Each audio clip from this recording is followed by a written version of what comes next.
Okay. Or alternatively, if I do that at 20%, now I'm going to have to redo it 619 or so. It's the power of compound. The inverse of this process is called discounting.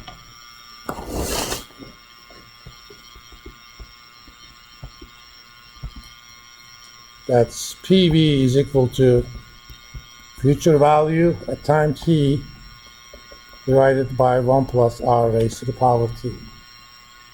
So if I tell you that you're going to get $1 million 30 years from now, and the prevailing interest rate is 5%, at what value you would be willing to get a lump sum?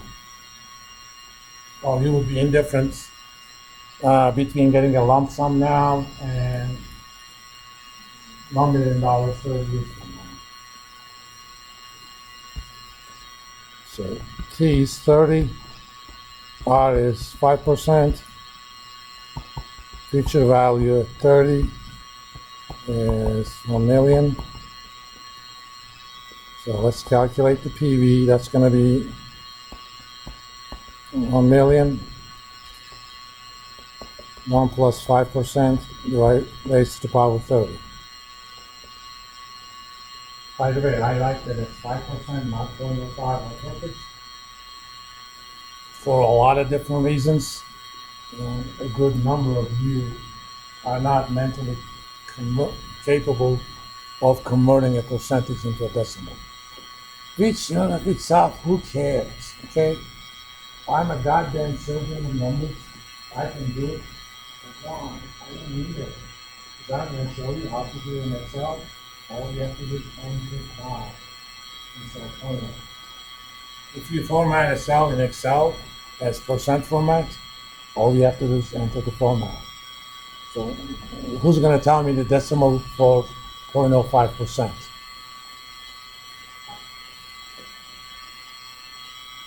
See, you guys are thinking. No, it's 0.0005. But who cares? Whether you're right or wrong doesn't matter. I can do it in Excel rather easily. I call it the civilized. Okay? They're civilized people. Yes. Oh, you were just yawning.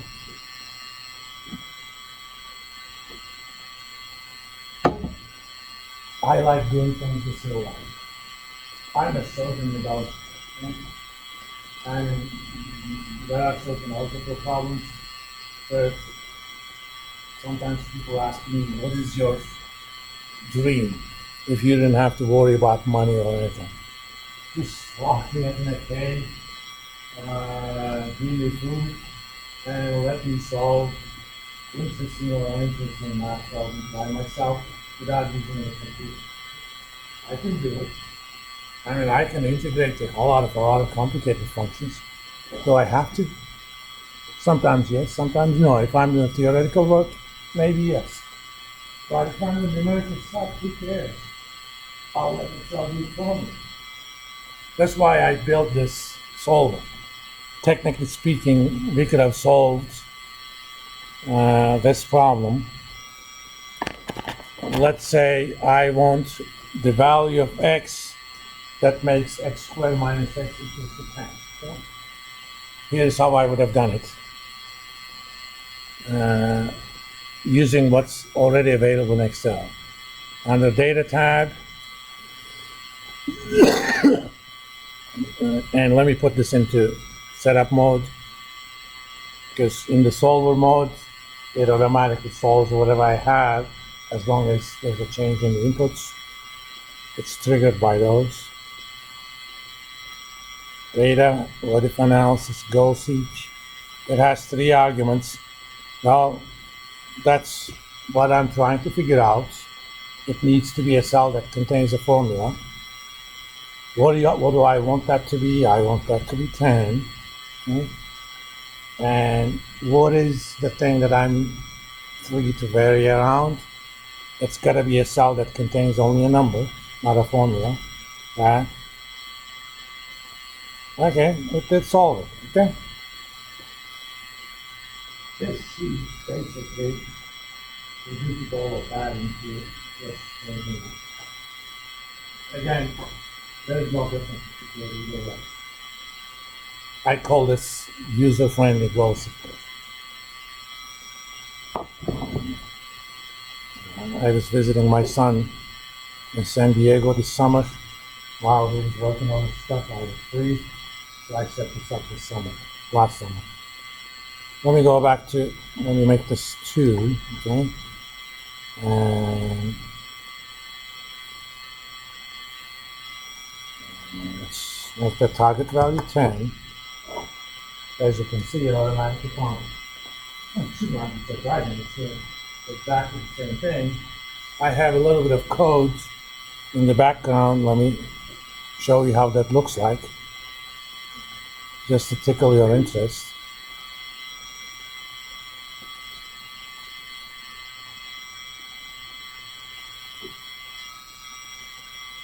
Come on.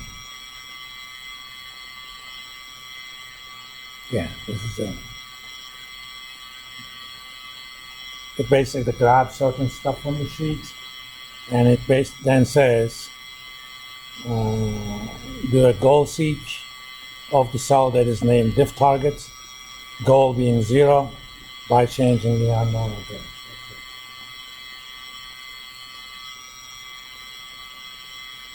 And some of the stuff, for example, this is a code that says, if I click on that, just go back to the last sheet that I had written.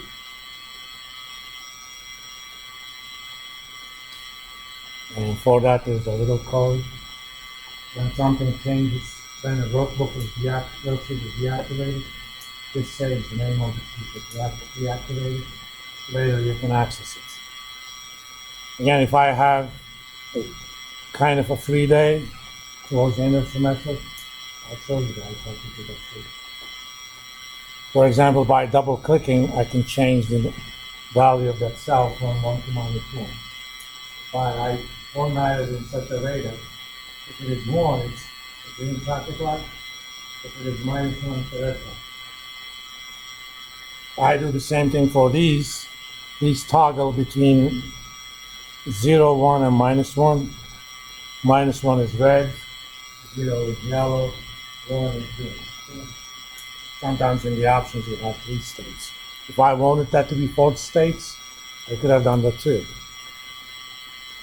All right, now I want to do a setup with this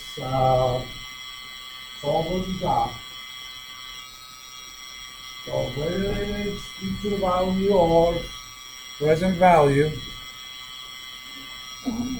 it's going to do 2 things. One, in fact, let me change the tag for this one. I'm going to call this if. This thing, as you may have seen, it doesn't call that cell D9. It actually gives the name because I named that cell. And I'll tell you guys that. Sometimes that's good. If the value over there equals 1, this if function is rather useful. It has 3 arguments. The first argument is the logical statement. If that statement is true, it performs the action in the second argument. Otherwise, it performs the action in the third argument. In this case, it's going to be simple. If it is true, and it's going to be a green light, I'm going to call that solver mode.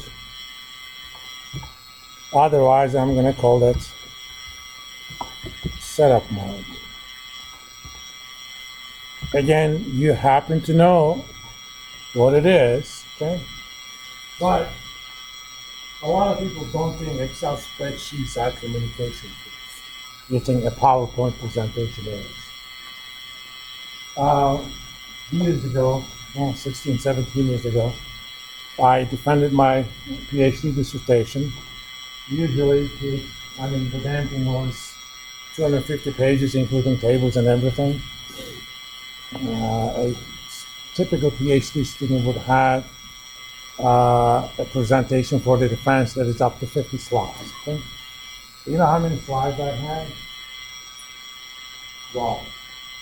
Of those 12 slides, 8 were pictures, and about 2 were Excel spreadsheets where I could edit things on. It's a presentation.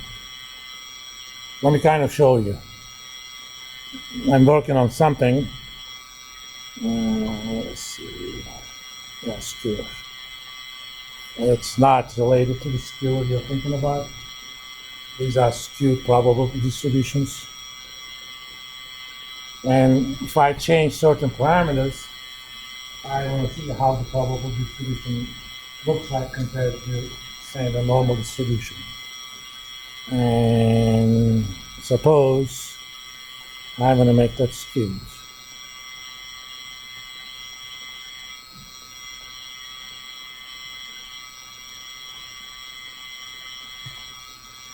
Those arrows are actually linked to a little macro.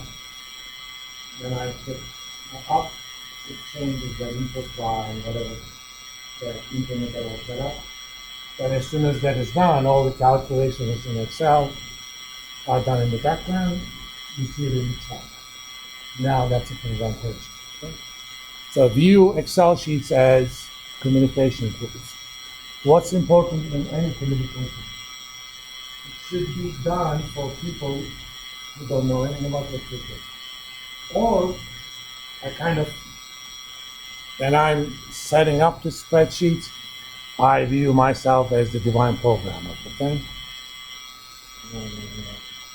Not the divine programmer in the God sense, in which I believe, by the way. But again, programmer, even if I'm not doing any coding, technically you're doing some coding. This is stuff computer programmer called low code environment or no code environment.